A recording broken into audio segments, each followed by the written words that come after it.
বানিয়ে ফেলেছিলাম হেলদি একটা ব্রেকফাস্ট রেসিপি। গোবিন্দভোগ চালটাকে 3 ঘন্টা ভিজিয়ে দিয়েছিলাম। এবার চালটাকে গ্রাইন্ডারের মধ্যে দিয়ে দিচ্ছি, তার মধ্যে দিয়ে দেবো টক দই, বড় চামচে 2 চামচ টক দই, আর চাল আমি মোটামুটি ছোটো কাপের 1 কাপ দিয়েছিলাম।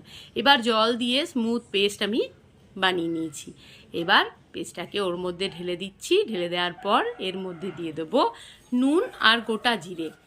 কোনো কিছু ইনো বা কোনো আর কিচ্ছু এতে কিন্তু আমি দেবো না। ব্যাস, ব্যাটার তৈরি হয়ে গেছে। এবার ফ্রাই প্যানে অল্প সামান্য সাদা তেল দিয়ে জাস্ট খুন্তি দিয়ে একটু বুলিয়ে নিলাম। এরপর ব্যাটারটা দিয়ে ঢাকা দিয়ে দেখুন এইভাবে সুন্দর চিল্লা মতন তৈরি হয়ে গেছে। এবার এটাকে চাটনি বা ডাল, সাম্বার, ঘুগনি যেটা খুশি দিয়ে বা আলুর তরকারি দিয়েও এটা গরম গরম খেয়ে নেবেন। একদম হেলদি কিন্তু রেসিপিটা, খেতেও কিন্তু খুব মজাদার হয়। আপনারা অবশ্যই একবার ট্রাই করবেন, খুব ভালো লাগবে দেখবেন। স্বাস্থ্যকর এবং যারা ডায়েট করতে চাইছেন তাদের জন্য তো খুবই ভালো রেসিপি এটা। আমি এই দেখুন তৈরি হয়ে গেছে নরম নরম, তার সাথে ঘুগনি দিয়ে খেয়ে নিলাম। খেতে কিন্তু অসাধারণ হয়েছিল, অবশ্যই একবার ট্রাই করুন।